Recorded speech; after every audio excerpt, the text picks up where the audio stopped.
Ain't messing around. Just running my mouth like usual. Creating problems. Dude, hey, beautiful family, by the way. I was looking for a pic to put you in the little thumbnail, and so beautiful family, man. You're trolling, huh? Trolling, baby. Trolling. So what's going on today, man? Anything good? Yeah, man, just getting after it. I'm actually sitting at Starbucks today. Nice, dude. Nice. All right. Good connection there. That's good. Yeah, all right. My daily routine. All right. Good, man. Good. All right, guys. Hey, welcome to MLO Live Show. Super excited to be here with my dear friend Martin, who's been an inspiration for ever since I started this. And he's just doing some incredible things on the builder side of things. And I'll let him introduce himself. But he both operates as a real estate agent and a mortgage professional. And so introduce yourself. I think everybody knows who you are because you've been instrumental on the show. But introduce yourself, and then we'll kind of go from there. Cool. Good morning, everybody. I'm Martin. As Scott said, I'm a broker out here in California, and I'm a loan officer that sells houses for builders, which ultimately is what happened. That's kind of it, That's it. All right. You're so calm about it, though. I mean, you got like a new build, you got a new subdivision with 500 plus homes. Just a couple, like a couple hundreds. Every 500 helps. I mean, you got builders every day that are out there trying to figure out how to, maximize their profits with, whatever deal they put together. And a lot of the times, when you're looking at a subdivision that's going up, there's a lot of money out there, and the builders are trying to figure out how to maximize profit. Yeah. So whatever you can do to try to help them through that process and ultimately help them sell a house. I mean, you're going for the, mortgages, but, the solution is trying to figure out what their pain points are so that you can kind of plug in and see what you can do and figure out how to partner up, in a way that benefits them. You're going to win regardless. I mean, just getting out there and getting in front of people that are doing a lot, you'll realize that they have a lot going on besides what you see. Yeah. You take a different approach though, when you're very instrumental and passionate about it. Instead of try to be the preferred lender, you totally take a totally different approach. And that's what I want to talk about today, because I think it's so brilliant, beyond brilliant. Yeah, I mean, for me, I just kind of come in without I guess that mentality that I'm here for a loan, I'm here for a deal, and I'm looking at it more at the the long term, the relationship side of it, to see what else I can do for them, what else do they have going on, is there something that I know that could fit their business? Yeah. And what you realize is that I have another builder that I work with, and I sell probably about 50, 60 houses of theirs a year. And with him, he's big on the rental side. So he probably has, a few thousand doors that he has, and he builds and does a bunch of different stuff. And one of the things that we have going on right now is, I'm kind of finishing out a project for him, but then he's like, "Hey, I'm renovating these apartments. Can you rent them for me?" And I'm like, "Yeah." Rent them for you? He wants them to, okay. So now you're in the rental business. And is he giving you a stipend for that? Yeah. Okay. It'll probably make, it turns out to be probably a couple $100,000 by the time it's over. But it's a couple. It's not about money, and I think that's a big part of what I've learned over the years is that,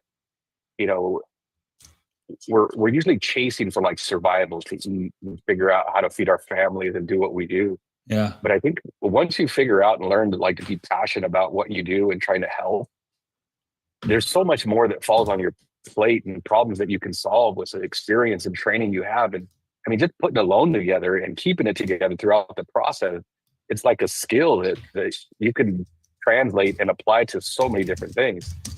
And I think if you take a step back and just listen to what people are going through, the same way we are every day, so are they. It's just at a different scale.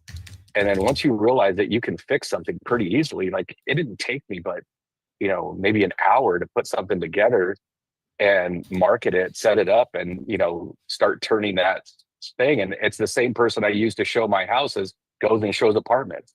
It's the same job. Like there's really not an additional expense for me. Yeah. Crazy. But on the builder side of it for the loan, This is what really I love. just the relationship. Yeah. You got so many people that they interact with on a daily basis. And their biggest issue is the pressure of selling not one house. I mean, you deal with realtors that are trying to sell a house. These guys have the pressure of a builder that's bugging them every day, all day. Where's their sales? Where's their calls? To the point to where their jobs are probably threatened on a weekly basis.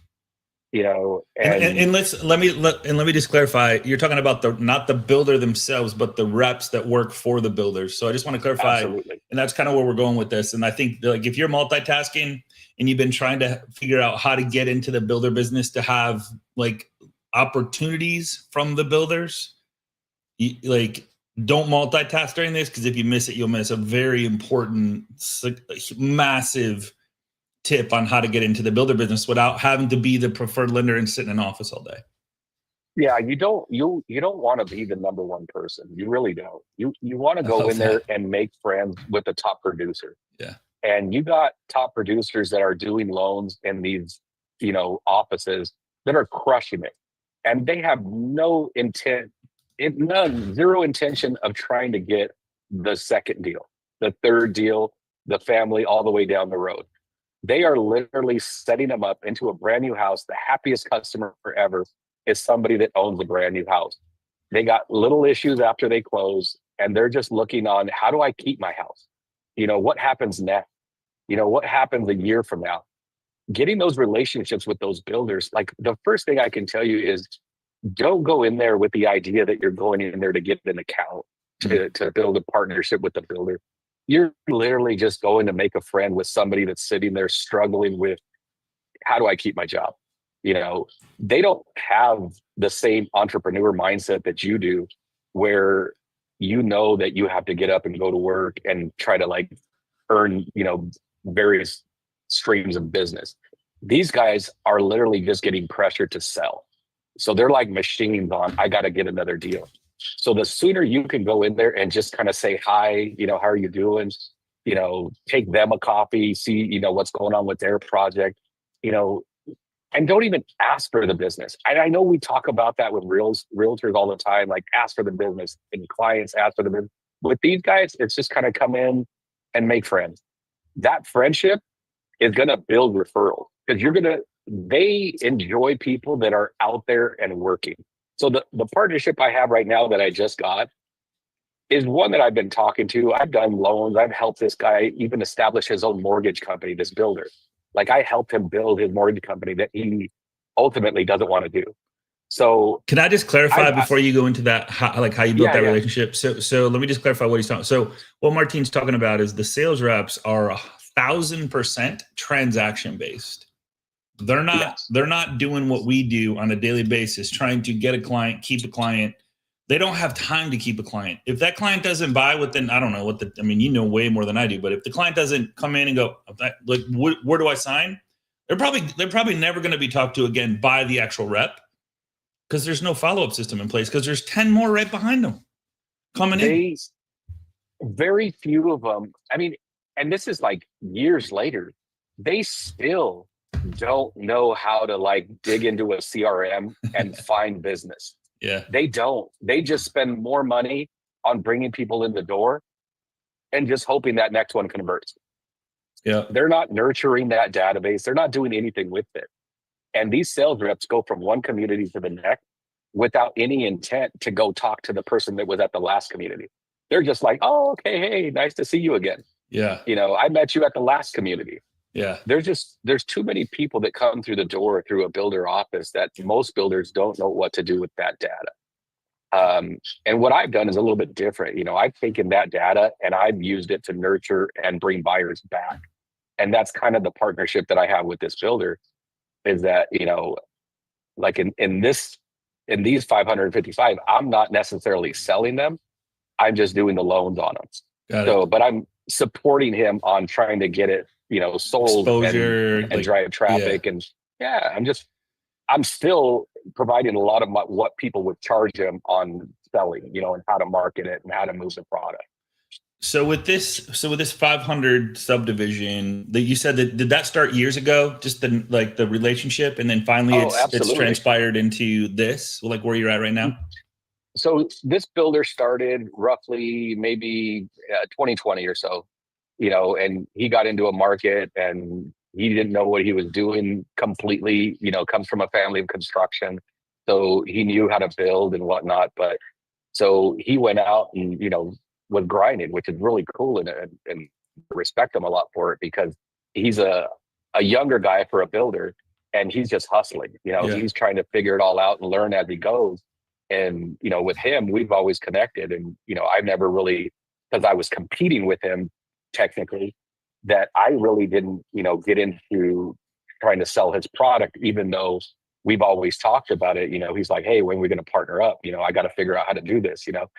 And now he's at a point to where he has so much going on with a current development, this one that I'm working on now, and then another one that I'll probably sell, which is later on in next year, which is about another, I think, 380 or so. Wow. So different problems that are being created, and I just try to figure out the solution for it. Yeah. What do I know, and what can I do to try to figure out how to help them move more houses and help more families? Beautiful. And so what would you recommend if an LO, and I love it when you get passionate about it. So if an LO is like, I want in the builder business, and I don't want to be the preferred, I do want to be the preferred lender, but obviously that's few and far between, not going to happen. And there's no, it's like, you have to work for, you have to be either part of the mortgage company that's part of the, you know what I mean? It's it's almost impossible. Talk to us about the approach to this. You're kind of just walking in and talking. No different than we're talking now. There's a sales office. There's a person sitting there. Find out about their business. Learn what's going on with them. Study the market in that area. Figure out what their struggles are. Get an idea of what they're talking about. Don't just walk in there and ask them about their product and take a sales sheet. Actually study what it is, so that when you're talking, you're having an intelligent conversation about them, not you, about them. And if you're able to add some value to them to where they're kind of, receptive to a conversation, and then you just keep going back. Yeah. And it might take 6 months of you going back once, twice a week. But what happens over time is that they see you, they recognize you, and they start calling you and asking you for questions about their business, their stuff. And then eventually it starts the referral chain. That's when you're starting to ask for business. Hey, how do we do this? Yeah. This reminds me so much, Martin, of when I sold cars and the wholesalers that would come in. If you've never sold cars, so a wholesaler comes in and just goes, hey, what do you guys need? What are your clients asking for? You sold cars. So finance manager. Yeah. So wholesalers come in, and every time he'd come in, he'd bring burgers, he'd bring breakfast sandwiches. He'd just sit there and hang out. And what are you guys doing? What you guys seeing? Any cars that you're missing that your clients are asking for? What's the hot ones right now? What can I be looking for? They're trapped. They're stuck there 40 hours a week. Yeah. And they're trying to sell that community and get on to the next one. Yeah. It's volume for them. So you want to figure out, what's going on with them, and find out who their LO is, who the mortgage company is that's working with them, and then look them up, see what they're doing. Get them too. Build a relationship with them too.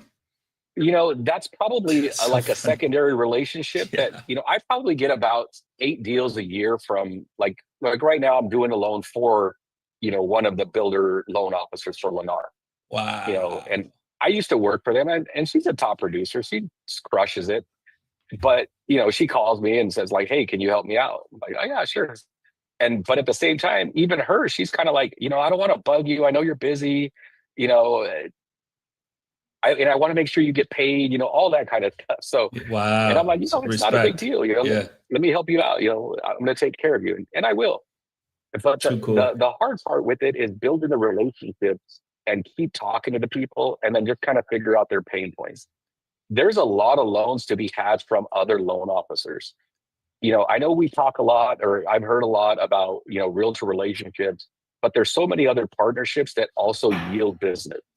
And realtor relationships, if you're on the wholesale side, you have some room to be able to partner up and even to be able to partner with products that maybe other people don't have. Yeah. So networking within your network of other LOs is another income stream. It's another referral source. And it goes both ways. You know, there's stuff that you can't do that maybe somebody at a retail place can do, Yeah. you know, or vice versa. So have those conversations and keep talking to everybody, because you just never know, you know, what else is out there until you keep having these conversations with people. And it feels good. Like the more you talk to people, the better you feel about what you do. Absolutely. And Jerry's got a great question. Jerry, thanks for this. Is do you let them know you are a realtor or a loan officer? Do you bring that up? And if so, when?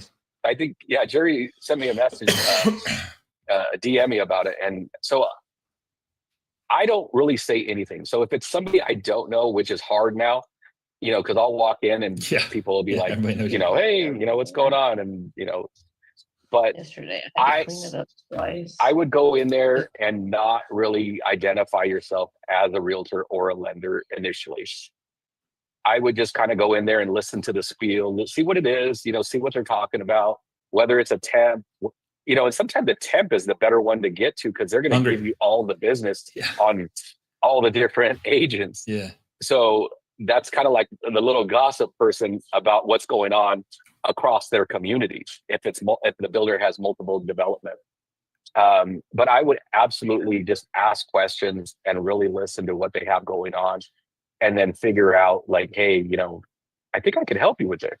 I was just going to say, I go back to you know how we've been talking a lot this week about loving on people and, hey man, I appreciate you. And this is an amazing community. And man, I just want to meet you, man. I've heard some things about you from other people that I've talked to. And so you kind of saying that you're in the business, but not in the business, but you're showing a ton of respect and appreciation. And you know what I mean?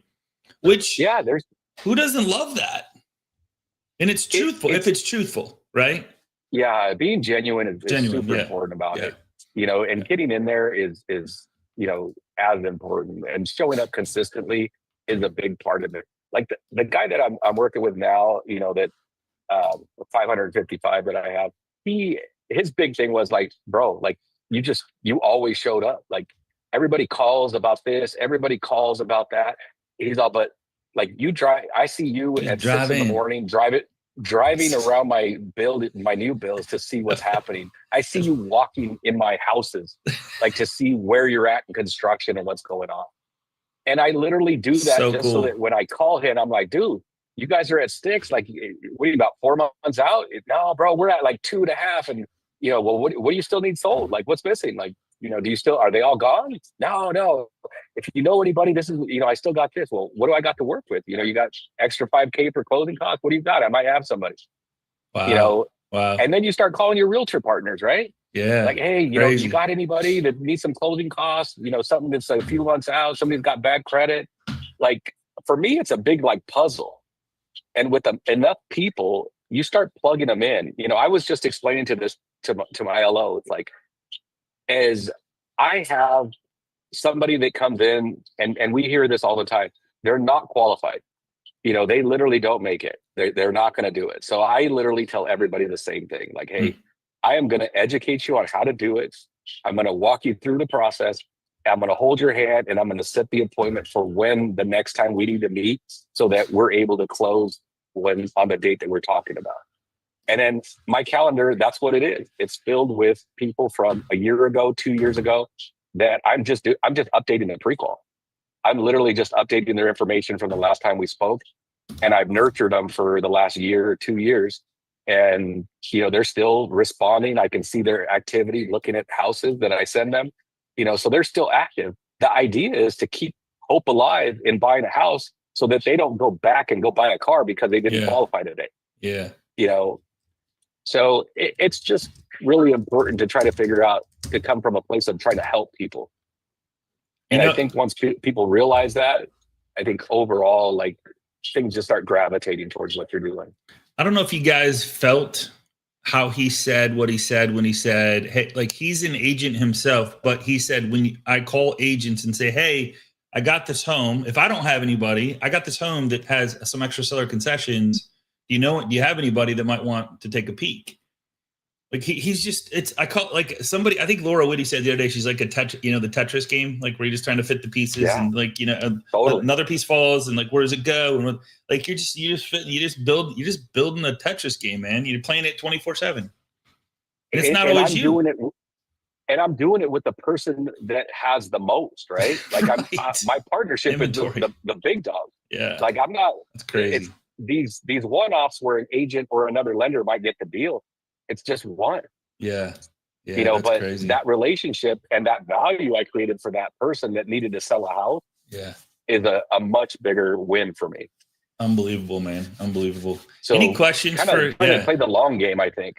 Yeah, well, I mean, but I always sound like a broken record, but zero expectation of anything in return. If I help enough other people win, it'll come back to me threefold. That's what you just said. He's like, maybe it's not me, maybe it is, but you just like in the bigger part, like, man, we talk about this every single day. Every single person that's ever been on the show up, be intentional, build relationships, deepen relationships. Yesterday we talked on the coaching call yesterday on the show, we talked about dopamine and oxytocin and all those things that go along with relationships. And so you're live, eat, and breathing that. I was just celebrating my 20th anniversary last week. We were in Hawaii, my wife. Congratulations, man. Thank you. And our conversation, my wife and I, who's in her doctorate right now, trying to get, become a superintendent is her goal right now. So we drive each other, we're like 4 a.m, 4:30 in the morning on the couch next to each other with laptops, and not a competition, but we feed off of each other when it comes to what we do. Yeah. Super passionate about, everything that happens. But one of the things that happened on our vacation, which is stuff that we've always talked about, but my thought was, and I've been feeling this for some time, is that like, I want to stay on vacation. Like I'm trying to figure out how to go back and not come back to work. Yeah. Like I want to do what I do, but from there. So that's kind of my goal right now. And then I got back, walked in, I showed up, Scott. So I got in, I think it was Wednesday at midnight. I had to drive 2.5 hours. And the next morning I'm there, by 5:30 in the morning. Few hours of sleep and I'm there in the morning. And what happened? Hey bro, I need help. Yeah. What happened? Yeah. I advertised, I got 363 people that clicked and said they want to buy these houses. Like, what do we do? God dang. And this is what happened. But it literally was, we've had conversations for some time, but it was that moment where he was like, let's talk. All right, bro, I'll be there at 1:00. I'll be at your office. But I was there, and that showing up was part of that. And it sucks. And I say it sucks because for me, it's like, all right, now, I mean, I probably shouldn't say it that was this way, but it brings me back in it, right? It sucks me back in there. Yeah. So like for me now, I structured my LO. I'm like, okay, you're going to just replace me. Like you're going to do this. I'm not going to do it anymore. Like this is just, I want to go back. I want to go back on vacation. Yeah. So like now I'm incorporating my LO and trying to train her up to be ready to do what I do on the loan side of it. Love it, dude. Kim did the exact same thing. Kim, so she's like, I just showed up. I kept showing up to real estate. Yeah. I just showed up. I kept showing up to real estate offices, 10 minutes before their meeting. And then all of a sudden they're like, hey, you got something to share? Yeah. And now she's required to be, I think like, hey, Kim, if you're not here, we need to know about that because we're going to be really upset and disappointed and we don't know what to talk about. So Kim's the go-to. I don't know what she does in the Keys. You need me to go take your place over like while you're gone in the Keys, Kim, vacationing for 4 months? I hired a loan officer partner. Oh, goes in my place. Let's go. Loves her. Yep. All right. Yeah, that's awesome. So, okay. So there's another whole topic, right? Right, Martin? Like Martine, like, so it not the, if you sent someone else and say, hey, I'm Martine want me to stop by, that's now you just take and go, all right, now I doubled myself, tripled myself. And like, hey, I need you to go to this builder. I'm going to go to this one. Then you swap. Hey, I want to take them with you. So kind of where I'm headed, I think, with this is that like I've learned that I can create the problem. I just don't know that I can handle it from a scaling perspective to do it everywhere. Yeah. I could probably go to Florida, meet with builders and sell the relationship, create that, 100%. and then let somebody take it over. And I don't know. 100%. I mean, maybe that's where I'm headed with it. Then I get to travel. Dude, I'm in Florida, so I'll go with you, man. We'll play that game. We'll play that. We'll cause that problem together. Yeah, and I think it's really exciting to me because I'm super passionate about helping as many people as I can. Yeah. You know, and it's great. But I've learned I just can't be in front of everybody the way I want to be able to do it. And like right now, normally it was like 10 people one day and back-to-back appointments. Yeah. And then they either buy or buy somewhere else. Yeah. And in this past year, I just kind of like, I've been enjoying my son and trying to like spend more time with my family than working. So yeah. Jerry said Texas is calling too. So like on the way to Florida, Texas. Stop by Texas and then. Oh Lord, Texas is a really big one. I'm actually headed to Austin early in the year. Love it. Craig. But yeah, you can crush it in Texas. Oh man. Can you hear me? Yeah, man. We got you, bud. Appreciate you. You hear me? It's interesting what you got going on, Martin. You're right there. Scotty knows that I travel quite a bit, and I'll kind of explain my travel schedule first before I go forward. I was gone late April to early June. I was in Japan, Vietnam. Oh, nice. Yeah, no kidding. Cambodia and Thailand, and went back to Japan to meet one of our business partners, Tuan. And I was gone for almost 6 weeks. Very nice. Then in August, I went and hung out in the Big D, Detroit, with my dad for 2 weeks. You got it. Go Tigers. Go T. Go Lions. Let's go. And then in September, I was gone from Labor Day to, I just got back the other day on a bullet train from Germany. Amsterdam. Yeah, that was crazy, Amsterdam, man. Germany, Switzerland, and France. I went to the Burgundy region, where winos. So we enjoyed that area. And what I've done, though, in my business is I've dragged other loan officers with me to different meetings and different events, and they're shepherding me along those loans. Are they making very much off the loan? No. What they're doing is learning their craft, and now they're on their own, and they're doing all great. The point being, Martin, you have a skill set that you can transfer to other people. By taking that skill set and transferring to other people, you have a transferable system. So whether you have someone in Tallahassee, Florida, or Austin, Texas, or in Columbia, South Carolina, you can take your skill set you have and train other LOs to do it. Amen, man. But the one-on-one gift you have is precious. So keep it going, dude. Yeah.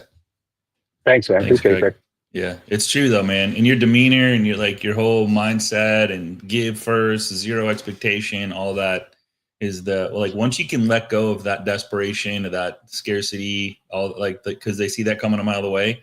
And I think that's the hard part is when you walk into those places, you can't have the desperation breath, Right. So you have to some way, shape, or form practice your craft outside of there, where you're not having to do that. So I don't think I did the math. I've been gone 2 months so far this year. Love it. That's awesome. You can do it. You can do it, man. Oh, I'm doing it. There's no question about that. I'm doing it. I love it. Come to Miami, Martin. Yeah. Miami looks pretty amazing. You'll be welcome here, my friend. Excellent. So, hey, any final words, any questions for Martin, man? Congratulations on what you're doing. I love, man, I've always loved hanging. I'd love to meet you personally someday. So if you're ever anywhere close or if I get out there, I'll let you know for sure. But awesome. Hey, man, I think you're an awesome dude, man. Absolutely. Any other questions for Martin before we let him go, before we let him out? He's in California, so I appreciate you getting up early. I know you get up early anyway, but I appreciate you, sir, hanging out with us every day. Thank you. Martin, I'm just down the street from you. I'm down on Redondo Beach. Oh, okay. Very nice. Cool. Excellent. All right, Devin, man, is it like I know you interviewed him on your podcast. It's kind of like it intrigues the crap out of me. Like it's almost too easy, but it's so hard, but so Facebook, easy. guys. Scott, Facebook. If you could do anything, you can go on the GIS area, find a track. So if you see like dirt being moved, you can look up the website, find the track, see what's being built. You can see the lot sizes, all of that stuff, and it's all public. You can grab a map of that, create a Facebook page for it, and then turn around. And once they actually start selling, start inviting. That's when you start meeting the agent and take over the community and own it. But you're going to have to spend time interacting with those people. Oh, if you missed that, you missed a gold mine right there. Oh my God.